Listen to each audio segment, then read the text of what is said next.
Assalamualaikum warahmatullahi wabarakatuh. Apa kabar orang-orang baik? Asik. Gimana nih? Masih semangat kan puasanya? Gak kerasa ya? Udah masuk pekan kedua aja di berpuasa. Pokoknya jalanin aja deh. Jangan dirasa-rasain. Nanti tahu-tahu udah lebaran. Asal jangan lebaran aja badannya ya. Lebaran maksudnya. Ngomong-ngomong, lagi puasa gak berarti puasa berkarya juga kan? Pokoknya kita join anti lemes-lemes club deh. Jangan biarkan lesu melanda dan menunda kita berkarya, fams. Oke, biar nggak lesu, ikut aja yuk jalan-jalan ke Sumbawa. Kita rasakan gelora semangat alam dan masyarakat di sana. Siapa tahu jadi makin semangat dan juga menambah wawasan serta menginspirasi kita. Yuk let's go!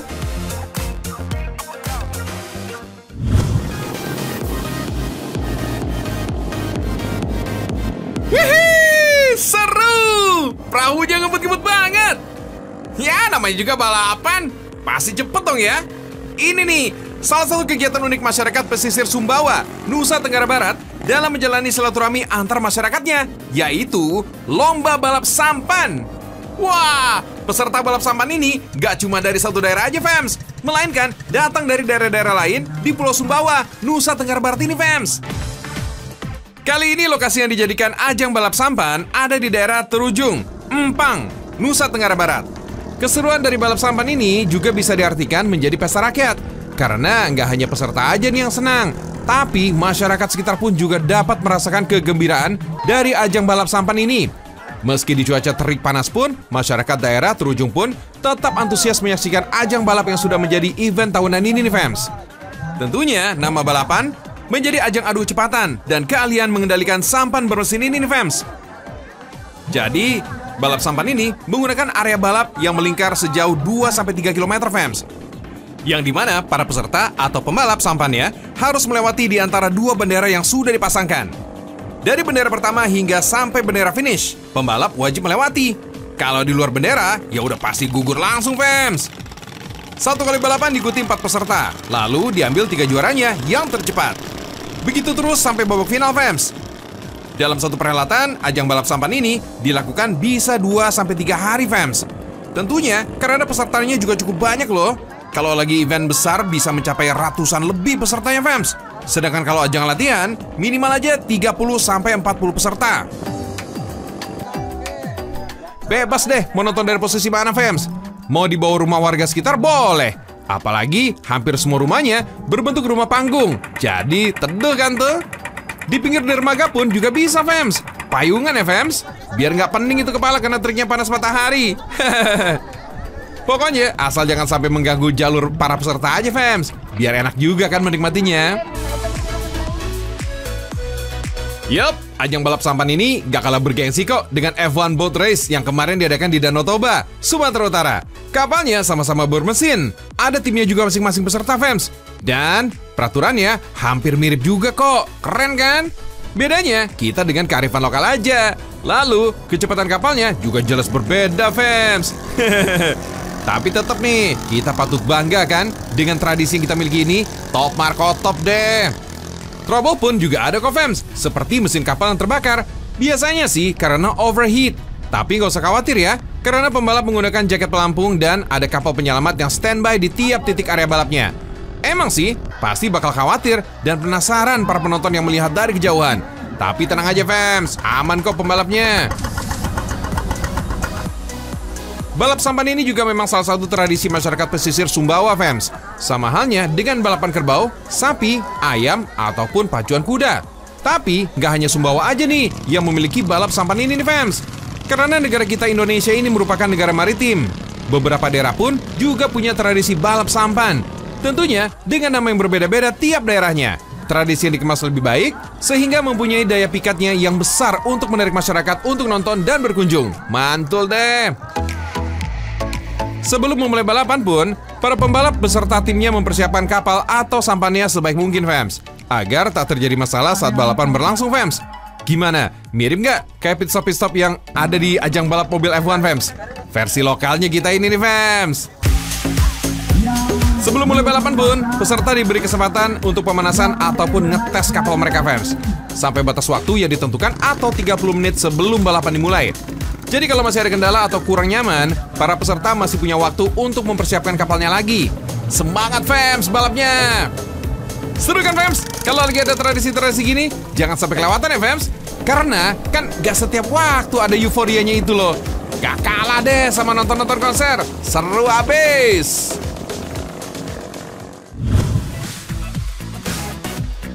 Oh iya, saat berbuka puasa nanti, boleh juga fams ngemil yang satu ini. Kita santap nih, kue janda berenang. Namanya aneh sih. Jangan kebanyakan mikir deh. Nama kue janda berenang ini dibuat dari kacang hijau dan tepung maizena. Kemudian diberi pewarna dan dibungkus daun pisang. Nama janda mengacu pada seorang wanita yang tidak memiliki suami. Kalau panggalan nama berenang berasal dari bahasa Sumbawa yang artinya berhenti. Jadi nama kue janda berenang ini adalah janda yang berhenti. Tapi maksudnya apa ya? Berarti janda yang berhenti dia, jadi sudah tidak janda lagi gitu loh. Gitu. Nah, janda itulah yang membuat pertama kali mengkreasikan seperti itu untuk menghormati suaminya yang baru, kira-kira begitulah. Itu dia mendapatkan suami baru, dia buatkan jajan ini dan jajan ini terkenal, disenangi dan ditiru oleh banyak orang. Ada-ada aja nih maksudnya. Fams, bahan untuk membuat kue janda berenang ini udah siap nih. Sangrai kacang hijau untuk menghilangkan kandungan airnya. Lalu, kacang hijau dihaluskan dengan cara ditumbuk. Wait, pelan-pelan aja supaya kacang hijaunya nggak lompat keluar tuh. Seperti juga jenis kacang-kacangan lainnya, kacang hijau ini kaya akan protein fams. Bagi orang yang berpuasa, protein ini penting untuk memperbaiki dan membangun jaringan tubuh yang rusak. Oh iya, seperti juga memperkuat kekebalan tubuh. Jadi, tubuh kita ini nggak gampang sakit selama puasa. Pokoknya, berkhasiat banget deh kue dari bahan kacang hijau ini. Sekarang, campur santannya, gula merah cair, gula pasir, dan susu bubuk. Aduk-aduk ya, sampai semua bahan tercampur merata. Terakhir, masukin kacang hijau halus. Aduk-aduk terus deh, sampai adonan mengental fams. Sips, udah jadi nih isian kuenya. Sekarang, bikin lapisan luar kuenya fams. Gula pasir dan tepung maizena diaduk sampai mengental. Fams, tepung maizena ini emang berfungsi sebagai pengental adonan kue. Kandungan vitamin B dan asam folat di dalam jagung bisa mencegah anemia, fams. Biar tampilannya makin menarik, tambahin pewarna makanan, fams.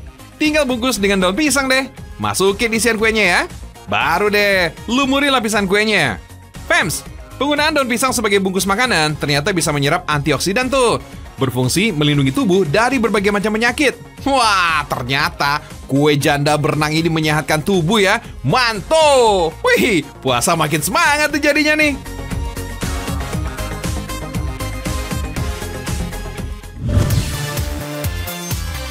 Mumpung di Sumbawa, boleh juga nih icip-icip kue khas yang satu ini. Namanya kue manjareal.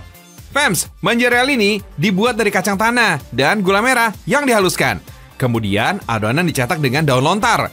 Unik ya? Tapi ingat fams, yang disantap cuma kuenya aja. Daun lontar jangan ikut dimakan lah. Fams, bahan untuk bikin kue manjareal ini udah siap nih. Rebus kacang tanah dulu ya. Perebusan ini berguna agar kacang gampang dikupas dan teksturnya empuk. Kemudian tinggal dikupas kulit kacang tanahnya. Biar gampang terkupas, gunakan bantuan cobek. Tuh, gampang kan? Oh iya fams, kacang tanah juga punya banyak manfaat loh untuk tubuh, apalagi di saat menjalani bulan puasa ini.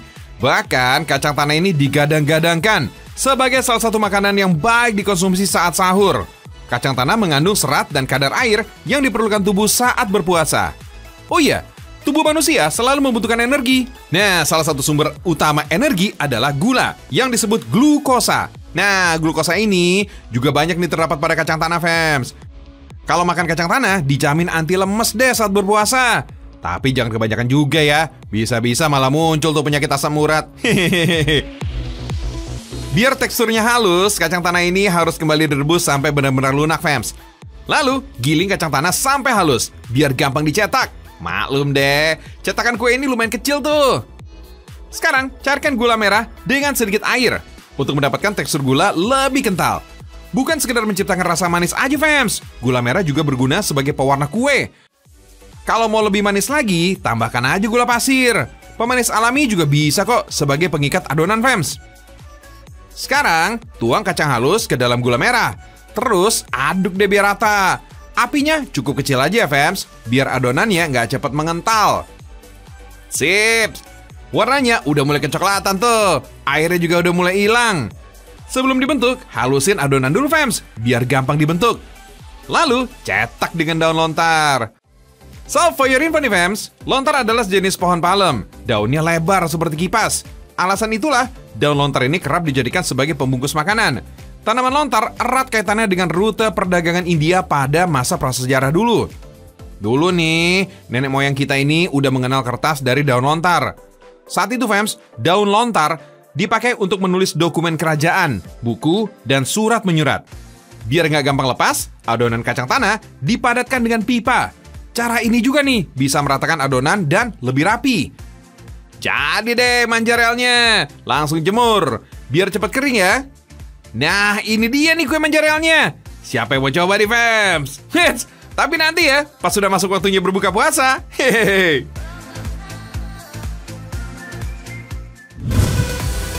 Mau lihat yang tradisi istimewa dari Pulau Sumbawa yang satu ini? Seru maksimal, Fems. Yap, balapan kebo. Balapan yang wow-nya udah mendunia, Fems. Lihat aja tuh yang nonton, ribuan orang, Fems. Ramenya kayak di pasar loh. Tradisi balapan kerbau ini udah dilakukan sejak dulu kala. Tujuannya untuk menyuburkan lahan pertanian saat musim tanam tiba. Gerakan kaki para kerbau itu yang membuat tanah ini menjadi gembur dan bagus untuk ditanami, Fems. Dalam balapan ini, selain kecepatan waktu, kerbau ini juga harus mengenai tiang saka yang berada di garis akhir, Fems. Joki dan kerbau tentu harus kompak ya. Fems, karena terbilang cukup berbahaya, hanya orang dewasa aja nih yang diizinkan jadi joki. Nah, kerbau-kerbau yang juara akan meningkatkan harga jual mereka kelak. Harga jualnya jadi mehongson, Fems. Gak sembarangan kerbau ini bisa ikutan balapan kerbau ini, Fems. Harus yang unggul dan pilihan. Selain itu, Fems, kerbau ini juga harus memiliki otot-otot kaki yang sudah sangat terlatih. Karena kerbau pilihan dan terlatih mampu berlari hingga mencapai 60 km per jam loh. Dengan bobot tubuhnya, ini bisa 10 kali berat manusia, Fems. Cepat juga di kerbau ini berlari ya. Apalagi larinya di atas lumpur. Emang top banget deh kerbau Sumba ini. Balapan kerbau ini, Fems, kalau dilihat sama kayak karapan sapi dari Madura atau pacu Jawi dari Ranah Minang. Bedanya, balapan kerbau ini menggunakan kerbau. Asiknya gak kalah menarik kok. Biasanya nih, Fems, balapan kerbau ini digelar sebelum atau setelah Hari Raya Idul Fitri. Arena yang dipakai ini juga berpindah-pindah, Fems. Setiap minggu, acara ini digilir pada setiap kecamatan atau desa di Sumbawa. Dalam satu tim, 2 ekor kerbau ini disiapkan oleh pemiliknya. Kemudian, noga dipasang pada bagian pundak kerbau, lengkap dengan tali kekang di lehernya. Ada juga kareng yang digunakan sebagai pijakan joki berdiri. Widih, peserta balapan kerbau ini udah pada siap nih. Saatnya beraksi. Fems, menjadi joki harus memiliki ketangkasan untuk mengendalikan kerbau agar sampai ke saka atau tongkat kayu. Oh iya, Fems, katanya sih, balapan kerbau ini menjadi permainan tradisional yang dilakukan ketika musim hujan. Tujuannya sih untuk menghibur diri usai panen padi. Selain itu, balapan kerbau ini juga sebagai wujud rasa syukur masyarakat Sumbawa kepada Tuhan Yang Maha Esa. Fems, kegiatan balapan kerbau ini ternyata bermanfaat untuk para petani tuh. Soalnya bisa menggemburkan sawah. Setelah acara ini, padi udah bisa ditanam lagi deh oleh para petani. Ibarat kata, sekali mendayung, 2-3 pulau terlampaui, Fems. Bisa menjalankan tradisi, menyalurkan hobi, menyenangkan hati, dan memudahkan pekerjaan untuk musim tanam nanti. Mantap deh! For your info nih, Fems, peserta balapan kerbau ini juga dibedakan berdasarkan usia, umurnya 1 hingga 5 tahun. Kerbau-kerbau di sini juga nggak sembarangan loh. Cirinya harus memiliki pusaran pada bulunya. Jumlah pusaran ini juga harus seimbang, Fems. Misalnya, 2 pusaran di bagian kiri dan kanan kerbau. Kepala kerbau juga harus tegak ke depan. Dan tanduk kerbau ini harus tumbuh sempurna dan melengkung ke samping. Widih, kalau dilihat-lihat nih, gagah bener kamu, Bobo. Dalam acara ini, peserta nggak termotivasi dengan hadiah. Biasanya, biaya perawatan kerbau yang dikeluarkan justru lebih besar dari hadiah yang didapatkan. Bagi pemilik kerbau, perlombaan ini adalah sebuah pertarungan prestis dan martabat. Kalau kerbau bisa menang dalam tradisi ini, bisa mendongkrak harga kerbau tuh, Fems. Harga jualnya bisa terbilang fantastis, bisa mencapai ratusan juta per ekornya.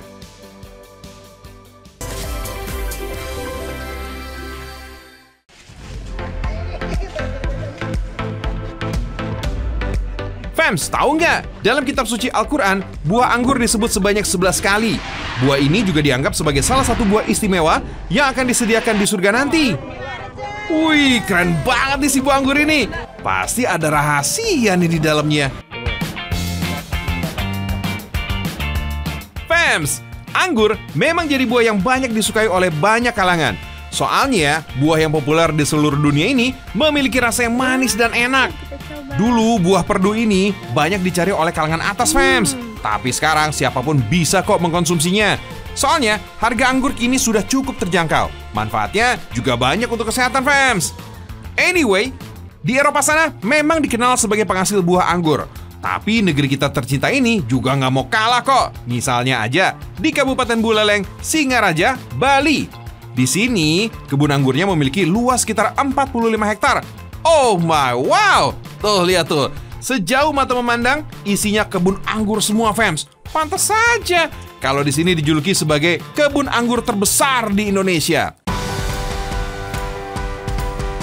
Di kebun ini nih, Fams, memiliki 10 jenis anggur.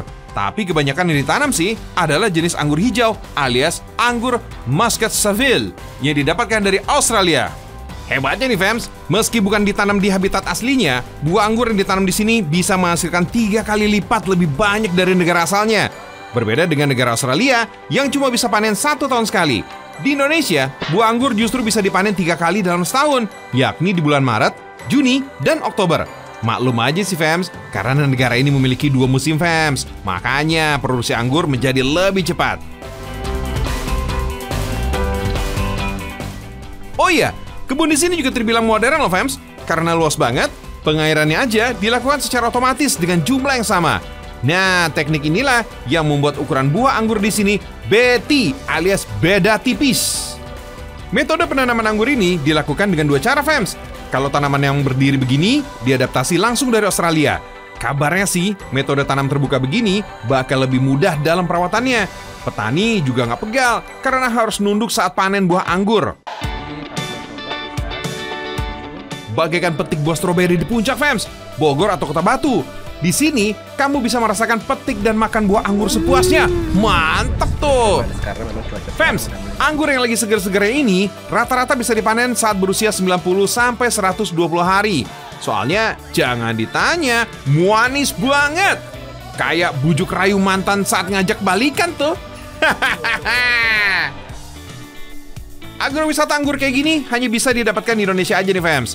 Kabarnya sih, di luar negeri sana, kebun anggur itu tertutup banget karena mereka khawatir terkena jamur atau virus dari manusia.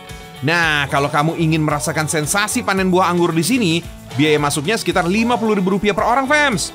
Di sini dijamin, kamu bisa ngerasain olahan anggur dengan kualitas super dengan rasa standar internasional. Widih, saik nggak tuh? Selain enak, anggur juga punya banyak khasiat, Fams.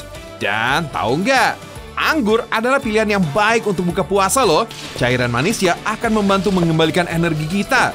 Anggur juga kaya akan serat yang akan membantu menjaga kesehatan pencernaan. Buah ini juga mengandung vitamin C yang dapat membantu sistem kekebalan tubuh untuk melawan berbagai virus dan bakteri. Makan anggur bakalan jadi strong deh saat puasa. Mantap nggak tuh?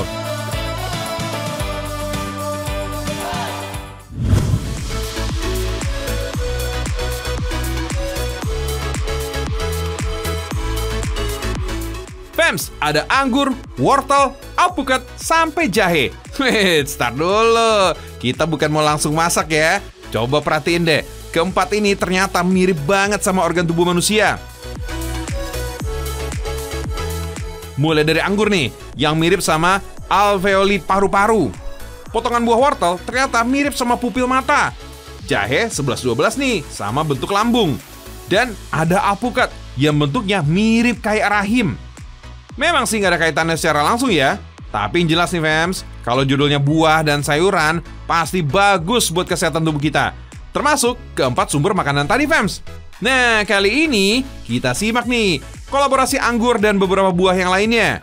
Menu yang bakal dibikin namanya Fruit Tart. Buat buka puasa atau buat cemilan saat sahur, bisa banget tuh, Fams. Kalau buah-buahnya udah ready, tinggal tartnya nih yang kudu diracik dulu. Adonan bahan-bahan keringnya punya cita rasa yang rame banget, fams. Ada rasa manis dari gula halus dan rasa gurih dari tepung kacang. Sepintas, cara bikin adonan tart ini mirip-mirip sama cara bikin pie. Next, adonannya udah jadi, harus didiamkan selama 1 jam.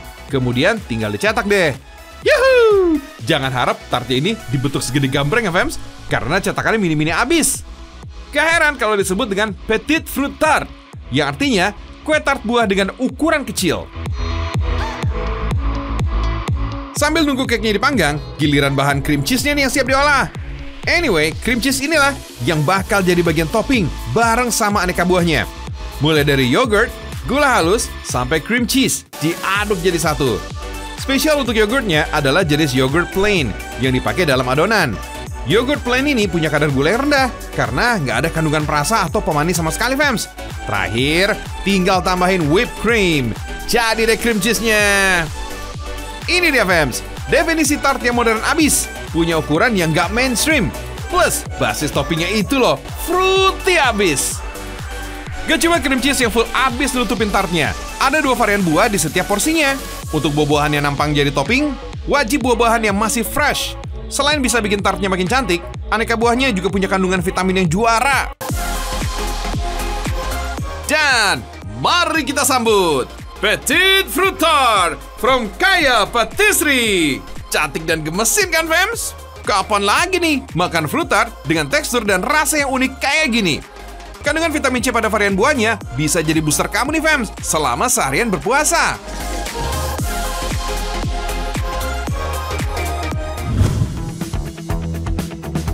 Kamu pasti nggak nyangka kan kalau daun anggur ini ternyata bisa dikonsumsi ya? Hihihi. Ide pembuat keripik anggur ini tercipta dari ibu-ibu PKK kampung setempat, fams. Awalnya mereka hanya mencoba mengolah daun anggur jadi keripik saja. Gak disangka, produk keripiknya ini bisa diterima masyarakat atau pengunjung masyarakat. Wah, jadi cuan lagi nih. Cara bikinnya juga nggak pakai ribet, fams. Untuk dijadikan keripik, sebaiknya pilih daun yang masih muda dan bersih ya. Fams, daun anggur ini ternyata memiliki kandungan serat yang tinggi, sehingga bisa meningkatkan fungsi pencernaan dan menyerap nutrisi. Kalau daunnya udah cukup, lanjut buat adonan keripik, fams. Adonan ini dibuat dari campuran tepung terigu dan tepung beras serta bumbu. Nah, campuran inilah yang bisa bikin tekstur keripik jadi renyah dan nikmat. Biasanya sih, warga setempat juga bikin kerupuk daun anggur ini saat musim liburan. Karena pengunjung yang datang sedang rame-ramainya tuh. Kalau nggak musim liburan gini sih, warga setempat hanya membuat keripik daun anggur ini hanya sesuai pesanan aja, fams. Anyway, daun anggur ini ternyata bermanfaat untuk mengobati berbagai penyakit, mulai dari diare, keputihan, sampai pendarahan rahim. Penduduk asli Amerika juga menggunakan daun anggur untuk mengobati hepatitis, diare, dan sakit perut, fams. Wah, banyak banget ya manfaatnya ya. Selain itu, keripik daun anggur ini juga bisa meningkatkan nilai jual daun anggur. Daripada dibuang percuma, mending diolah jadi keripik, ya kan? Jadi bisa ngasilin cuan lebih deh. Asik.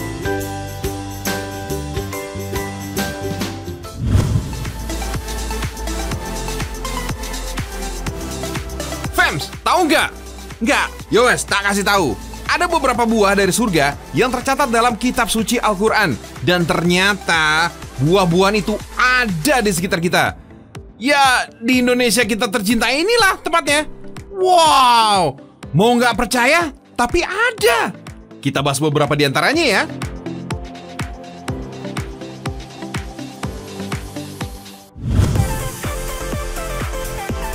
Fams, buah tin emang nggak asing lagi bagi umat muslim. Soalnya buah ini disebutkan di dalam kitab suci Al-Quran. Bahkan buah ini jadi nama surat dalam Al-Quran, At-Tin, demi buah tin dan zaitun. Begitu bunyi ayat pertama dalam surat tersebut. Nama buah tin diambil dari bahasa Arab, At-Tin. Kalau di Nusantara, sering dikenal dengan nama buah ara. Gak heran, fams, buah tin ini diberi julukan buah surga karena memiliki sejuta manfaat, fams. Buah ini kaya akan vitamin, mineral, dan antioksidan. Nah, buah ini juga rendah kalori dan kaya akan serat, sehingga baik nih untuk pencernaan. Wah, cocok banget nih untuk asupan selama berpuasa. Tanaman ini aslinya dari Asia Barat, kemudian menyebar hingga ke wilayah Mediterania. Wah, keren. Buatin kini sudah banyak dibudidayakan di Nusantara. Gak percaya? Lihat nih, kebun buatin ini ternyata ada di desa Watu Sambang, Kabupaten Karanganyar, Jawa Tengah.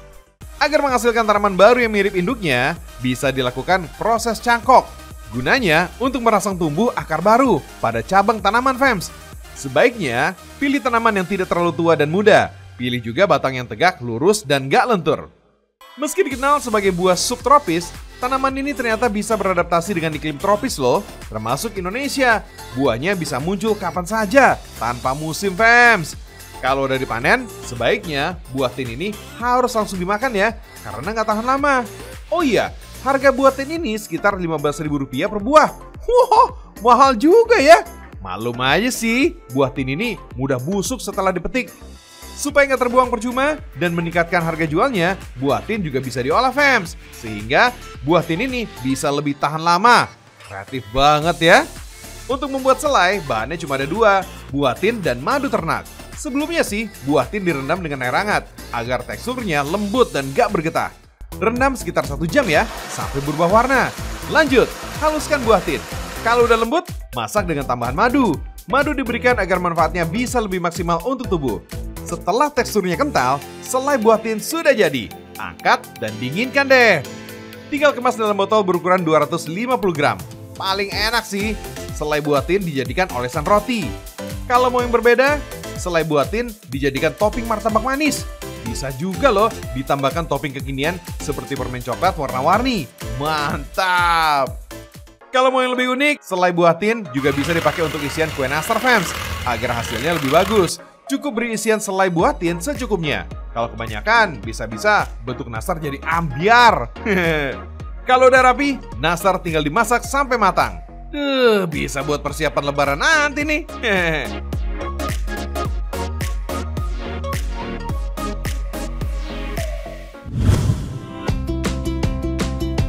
Nah, kalau ini kamu pasti nggak asing lagi. Selain topping kekinian, martabak manis ini juga memakai selai buah yang nggak biasa. Namanya selai buah tin. Fams, kuliner yang mudah didapat di Pulau Bangka ini disebut dengan hoklopan. Tapi punya nama lain di daerah masing-masing. Kalau di Jakarta dan Bandung disebut martabak manis. Masyarakat Semarang menyebutnya dengan kue Bandung. Sedangkan di Pontianak disebut dengan apam pinang. Fams, gak jarang juga loh yang menyebutnya dengan terang bulan. Karena bentuknya yang bulat besar ini terlihat seperti bulan purnama. Kuliner legendaris ini memiliki topping makin kekinian fams. Selain permen coklat warna-warni, gak jarang yang menambahkan selai buah-buahan untuk pemanisnya. Salah satunya selai buah tin ini nih. Waduh, mantap kan?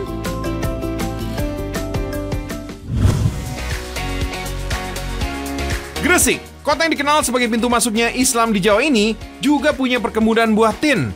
Tanaman dan hasil buah tin ini cukup melimpah di sini, fams. Gak heran, buah tin juga berkembang dan merambah khasanah kuliner masyarakat di sini. Di sini, buah tin bisa diolah jadi kare ayam. Fams, buah tin yang belum matang inilah yang diolah menjadi kare ayam. Lalu, cuci bersih dan hilangkan getah pada pangkal buahnya. Buah tin yang sudah bersih kemudian disayat-sayat di bagian bawahnya agar buah tin ini lebih cepat empuk. Lalu, rebus sampai berubah warna, fams. Sekarang, bikin bumbunya. Ulek sampai bumbunya halus ya. Kemudian tumis bumbu. Jika sudah mengeluarkan aroma harum, tambahkan batang serai, daun salam, daun jeruk, dan air. Kalau sudah mendidih, ayam siap meluncur dalam kuah panas. Lalu masak sampai bumbu meresap. Bagi yang tidak suka ayam, kamu bisa menggantinya nih dengan ikan atau daging, fams. Kemudian tambahin aja santan dan buatin rebus. Setelah mendidih, angkat dan siap disantap. Menggoda selera ya, fams. Rasanya gurih dan lezat. Fams, buah tin ini memiliki kandungan gula, vitamin, dan mineral. Buah ini juga mengandung zat besi dan kalsium, sehingga buah tin berkhasiat untuk menurunkan asam urat, kolesterol, tekanan darah, hingga resiko serangan penyakit jantung. Hebat banget ya! Banyak khasiat, pantesan dijuluki buah surga.